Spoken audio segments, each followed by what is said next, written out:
ಆದರೆ ಈ ತನಿಖೆಯನ್ನ ಕೇಂದ್ರವಾಗಿ ಇಟ್ಟುಕೊಂಡು ಇಡೀ ಧರ್ಮಸ್ಥಳವನ್ನ ಅಪಪ್ರಚಾರವನ್ನ ಮಾಡ್ತಾ ಇರುವಂತಹ ಪ್ರಯತ್ನಗಳು ನಿರಂತರವಾಗಿ ನಡೀತಾ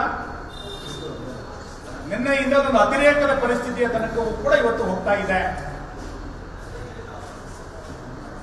ತನಿಖೆಗಳು ಹೇಗಾಗಬೇಕು ಅಂತೇಳಿ ದೂರುದಾರರೇ ಹೇಳುವುದು, ತನಿಖೆಯನ್ನ ಹೀಗೆ ಮಾಡಿ ಅಂತೇಳಿ ದೂರುದಾರ ಹೇಳೋದು, ಸಂಜೆ ತನಿಖೆ ಮುಗಿತಾ ಇದ್ದಂತೆ ತೀರ್ಪು ಬಂತು ಅನ್ನೋ ರೂಪದಲ್ಲಿ ಸೋಷಿಯಲ್ ಮೀಡಿಯಾಗಳಲ್ಲಿ ಯೂಟ್ಯೂಬ್ಗಳಲ್ಲಿ ಅದರ ಪ್ರಸಾರ ಮಾಡುವಂಥದ್ದು, ಇವೆಲ್ಲವನ್ನು ನೋಡ್ತಾ ಹೋದಾಗ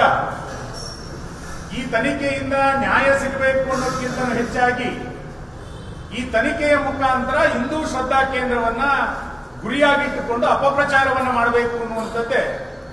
ಇದರ ಹಿಂದೆ ಇರುವಂತಹ ದೊಡ್ಡ ಹುನ್ನಾರ ಅಂತ ನಾನು ಅನ್ಕೊಳ್ತೇನೆ. ಕಳೇಬರವನ್ನ ಪತ್ತೆ ಹಚ್ಚುವಂತ, ಅಸ್ಥಿಪಂಜರವನ್ನ ಪತ್ತೆ ಹಚ್ಚುವಂತ ಶೋಧ ಕಾರ್ಯವನ್ನ SIT ಇವತ್ತು ಏನು ಮಾಡ್ತಾ ಇದೆ, ಈ ಶೋಧ ಕಾರ್ಯದ ಜೊತೆನಲ್ಲಿ ಯಾರು ಧರ್ಮಸ್ಥಳದ ಬಗ್ಗೆ ಅಪಪ್ರಚಾರಗಳನ್ನ ಮಾಡ್ತಾ ಇದ್ದಾರೆ, ದೇವಸ್ಥಾನಗಳ ಬಗ್ಗೆ ಯಾರು ಅಪಪ್ರಚಾರಗಳನ್ನ ಮಾಡ್ತಾ ಇದ್ದಾರೆ, ಇದರ ಮೂಲ ಯಾರು ಅನ್ನುವಂತ ಶೋಧವೂ ಕೂಡ ಇವತ್ತು ಪೊಲೀಸ್ ಇಲಾಖೆ ಮಾಡಬೇಕಾಗಿದೆ. SIT ಅಷ್ಟು ಮಾತ್ರ ಕರ್ತವ್ಯ ಅಲ್ಲ, ಇದರ ಹಿಂದೆ ಇರುವಂತಹ ಮೂಲ ಯಾವುದು ಅನ್ನುವಂತ ಶೋಧವೂ ಕೂಡ ಇವತ್ತು SIT ಮಾಡಬೇಕಾಗಿರುವಂತದ್ದು ಇವತ್ತಿನ ಅನಿವಾರ್ಯತೆ ಅಂತ ನಾನು ಅನ್ಕೊಳ್ತೇನೆ.